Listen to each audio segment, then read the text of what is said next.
The Clark comet wiped out nearly 75% or more of Earth. Even 5 years later, the planet has not fully recovered. Fragments of the comet still circle the Earth, sometimes crashing down without warning. The Garrity family managed to survive the catastrophe along with others by taking shelter in a bunker located in Greenland. Inside the bunker, the remaining people attempt to rebuild civilization, but the world outside has turned lawless and unstable. Vast regions have been scorched by radiation, and sudden electromagnetic storms sweep through the land, destroying everything in their path, forcing humanity to survive underground. After 5 years, the survivors have somehow adapted to this harsh new reality. John Garrity now works as both an engineer and a scout for the bunker. During one of his missions, he discovers that a new fissure has opened to the ground, with lava flowing out of it. Moving toward the sea, he comes across several lifeboats and a wrecked cruiser ship resting along the shore. He inspects them carefully but finds that all of them are abandoned. He then enters the damaged ship in search of anything that might still be useful. The base contacts him, warning that an electromagnetic storm is forming, though it will take some time before it reaches his location. John begins coughing violently and removes his mask. As he continues searching the ship, he finds a flower preserved inside a book. Suddenly, the base informs him that the storm has now reached his position and he must evacuate immediately. He escapes from the ship with the storm close behind him. Racing back toward the base, he shouts for them to open the door. They do, but explain that they cannot keep it open for long because the radioactive storm could enter the bunker. John tells them to shut the door, confident he can make it. He leaps through just before the door closes and the storm overtakes the area. John's wife, Allison, has risen to become one of the leaders of the bunker. During a meeting, Adam, another leader, reports that their supplies are running dangerously low. He suggests attempting to grow crops outside the following year. However, Dr. Amina disagrees, stating that it will not be possible. She insists that the bunker is no longer sustainable and that they must evacuate by air.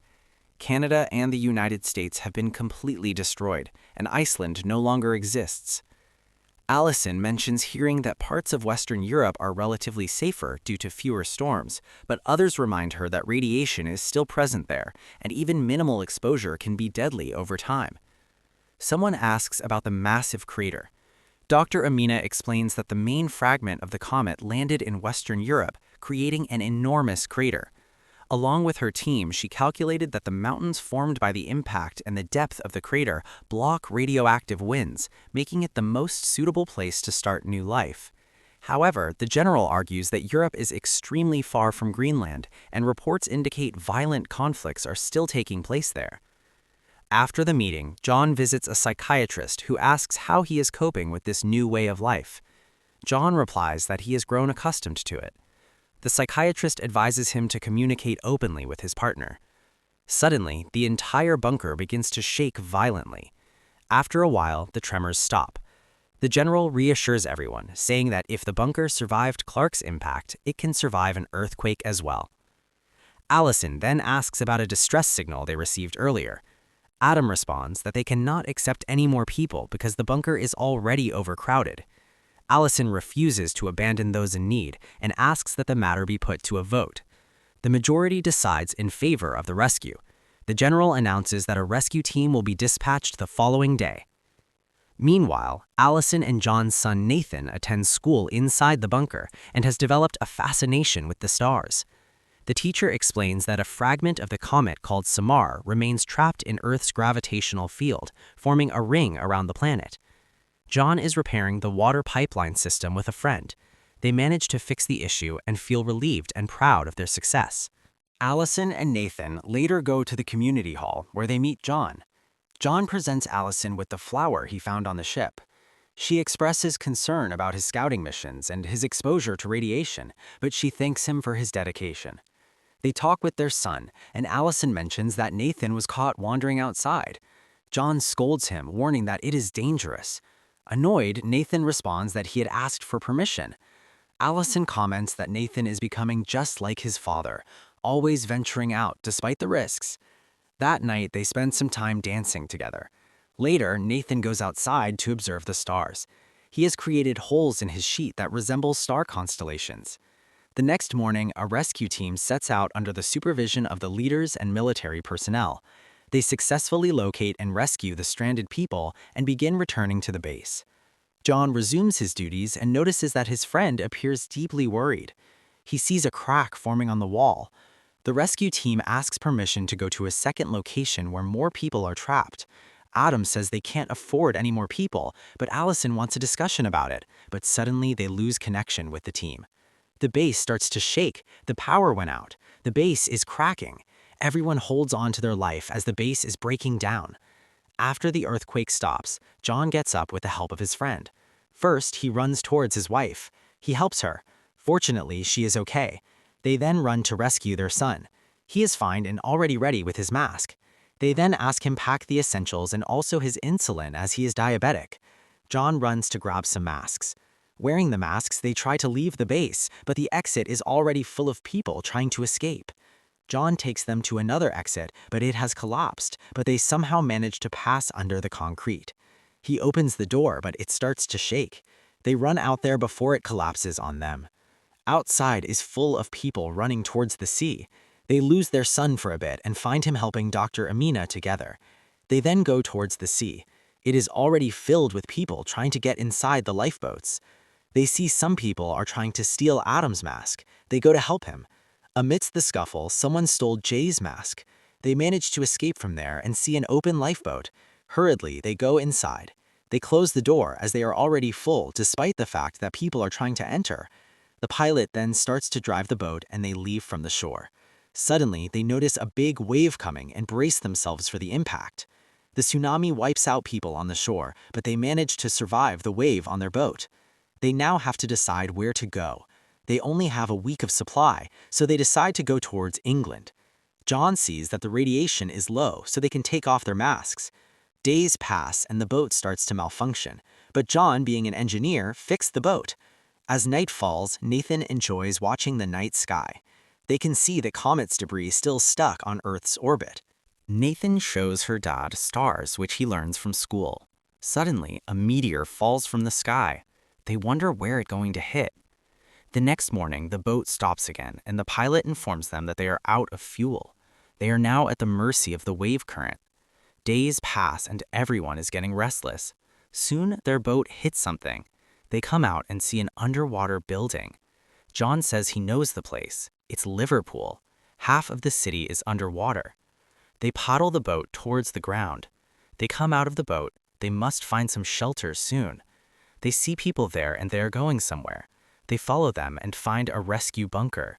People are trying to get in, but the military is guarding it. They go to the gate and inform them that they are from the Greenland bunker and are looking for refuge. They ask to see their badges, but only Allison has her badge and others have lost it. But the soldiers won't let them in without badges. Many people behind them are trying to enter. Seeing the chaos, the soldiers shoot at Adam and shoot more to close the door. Amidst the chaos, they get separated from the group. A radioactive storm is coming. John tells Amina they need to leave soon. He is already gone. 4 of them then stop a car and ask for a ride. He asks for his watch and he gives him. They escape from the radioactive storm. Dr. Amina asks if the world's same everywhere. The driver says the world is now a dangerous place. People won't hesitate to kill someone for survival. Those storms come out of nowhere and kill everyone in its path. They decide to go to London, where Allison's friend Mackenzie lives. They talk 8 to 10 months prior, and she seems to have everything to survive. Nathan asks Dr. Amina if she believes the crater is real. She thinks it's real. It is the same as the KT extinction, where dinosaurs were wiped out by an asteroid, but new life emerges from the destruction. Without it, they wouldn't be here. The driver takes a rest. They are only half an hour away from London. John talks to the driver. He says the crater sounds nice, but it's just pure a fairy tale. Nathan comes talk to his father. Suddenly, John feels the ground shaking. He screams to everyone to hold on to something. He takes Nathan and holds onto a tree. Countless meteors falling above them. They hold on tight. After it settles down for a bit, John sees the driver running towards the car. He warns him not to, as a meteor is still falling. The driver says the car is everything and goes towards it. Immediately, he gets crushed by a meteor debris. After the meteor shower stops, they come out, grabs their things from the car, and walks toward London. They arrive in London at Mackenzie's house. She's ready with her gun, but seeing them makes her very happy. She welcomes them inside. The place is full with Alzheimer's patient. She says they have no idea about the meteors and she tries to keep them happy and it's her life now. They enjoy the night. John asks him about the crater and she says she has only heard rumors. Their gunfight is heralded in the distance. Mackenzie says London is safe. She made this place as much as she could. At night, while sleeping, Allison hears John coughing badly and goes to check on him. She was shocked to see that he was coughing up blood. He then reveals that working as a scout in radioactive air has affected him. He actually has 6 weeks to live. He doesn't want them to worry about. Allison says this is a hospital and they can treat him, but he doesn't want to die here. They should go to the crater. He wants to spend the last few days helping them go to a safe place. He wants to give his son a better life. The next day, they prepare to leave. Mackenzie has given them a car and a few supplies. She gives them a gun for self-defense. She tells them to go to Doe. From there, they need a boat to cross the English Channel. It's a long car ride, so they start to play some card games to pass the time. Suddenly, Amina gets shot. Someone is shooting at them to grab their car. They get out and John grabs the gun, shooting them back. One tries to sneak from behind, but John shoots him down. He is out of ammo and a guy is coming in, so Allison shoots with the dead guy's gun.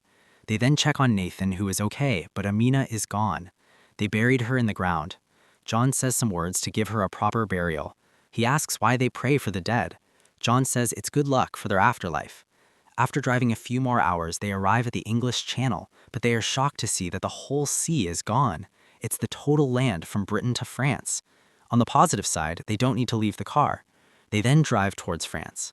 After driving for a few hours, they see that all the cars are stopped in front of them because of a big canyon ahead. They leave the car and go in front. Survivors have made a bridge to cross the canyon. They come in front of the bridge, but Nathan is afraid to cross. John asks him to be brave. They start to cross the narrow bridge. It's very windy and scary. Suddenly, a gust of wind comes, but they hold on to it somehow. They manage to cross the bridge to the middle platform, but they still have to cross a few more. Suddenly, the ground starts shaking. They need to cross it as soon as possible. They crawl on a ladder bridge to cross. When they're in the middle, another earthquake comes.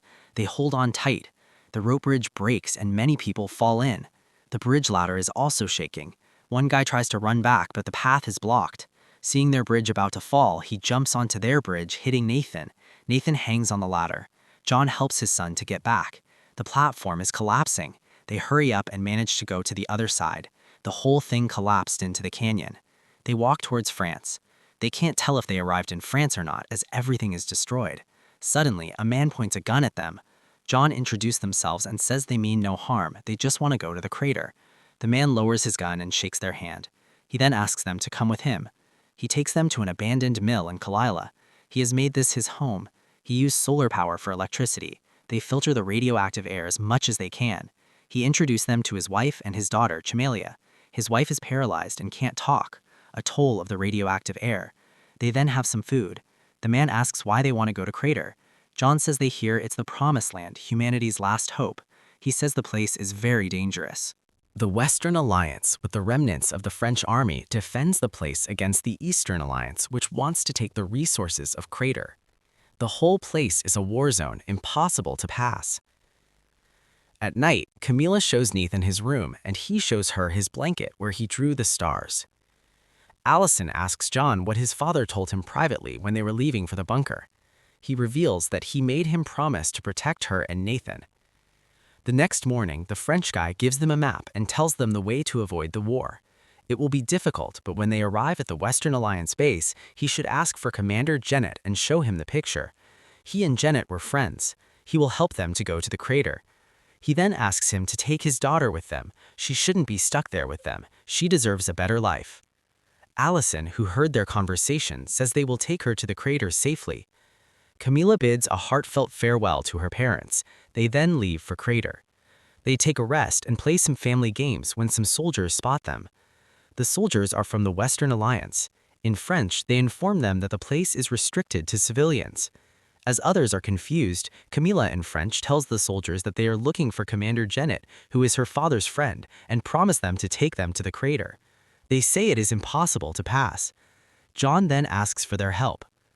At night, a soldier takes them through the war zone. Western and Eastern Alliance are fighting fiercely for crater. The soldier tells them to keep their head down. They manage to go to the bunker dug by the Western Alliance. After crossing countless bodies, the soldiers take them to a truck and leave them at a base camp where Commander Jennett is stationed. Camilla says that those mountains are new. That means the crater is just behind those mountains. They see that many civilians are waiting to go to the crater. John goes to talk to the person in charge. He asks about Commander Jennett, showing the picture. The soldier shows him the dead body of Commander Jennett. They ask for the way to the crater.